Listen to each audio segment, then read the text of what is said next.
தண்ணி ரெகுலராக கொள்ளடம் ஆற்றக்கரைக்கு பக்கத்தில் தான் சார் இருக்கோம். இங்கே ரெகுலராக தண்ணி வர்றதுக்கு நல்லா நிறைய சான்ஸ் இருக்குது. தண்ணி அடிக்கடி வரும்.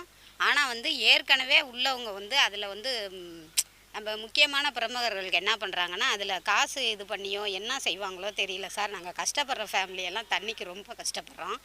தண்ணி குடத்தை எடுத்துக்கிட்டு எப்போ வேணாலும் எந்த டைம் வரும்னே சொல்ல முடியல. 5 மாதம் கிட்டத்தட்ட சுத்தமாக தண்ணியே கிடையாது. குடிக்கவும் குளிக்கவா பிள்ளைங்க ஸ்கூல் போவா காலேஜ் போவ ரொம்ப கஷ்டப்படுறாங்க சார்.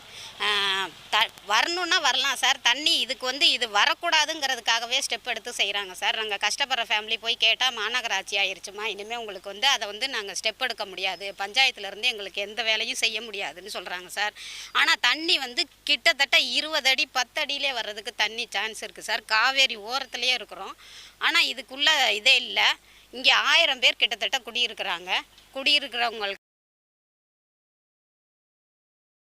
தண்ணி வரல அப்படின்னு சொல்லிட்டு போயிட்டு பஞ்சாயத்து நிர்வாகத்துல இல்லை யார்ட்டையாவது முறையிட்டீங்களா? நாங்கள் சொன்னோம் சார். சொன்னதுக்கு அவங்க சொல்கிறாங்க, உங்களுக்கு மேட்டு பகுதி மேட்டு ஏரியா, அது தண்ணி ஏறி வர்றதுக்கு சான்ஸு கிடையாது.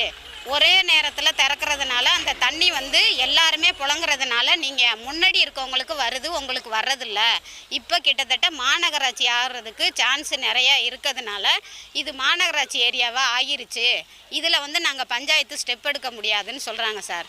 இது வந்து உங்களுக்கு தண்ணி நாங்கள் வரக்கூடாதுன்னு இல்லை, நாங்கள் திறந்து தான் விட்றோம், எங்களுக்கு ஸ்டெப் எடுக்கிறது வந்து அந்த உரிமையே கிடையாது அப்படின்னு சொல்கிறாங்க சார். இது ஏதோ சம்திங் ராங் நடக்குது சார். இது முக்கியமான பிரமுகர்கள் பக்கம்லாம் தண்ணி வருது சார். நானே அதே வீட்டு வேலைக்கு தான் சார் போகிறேன்.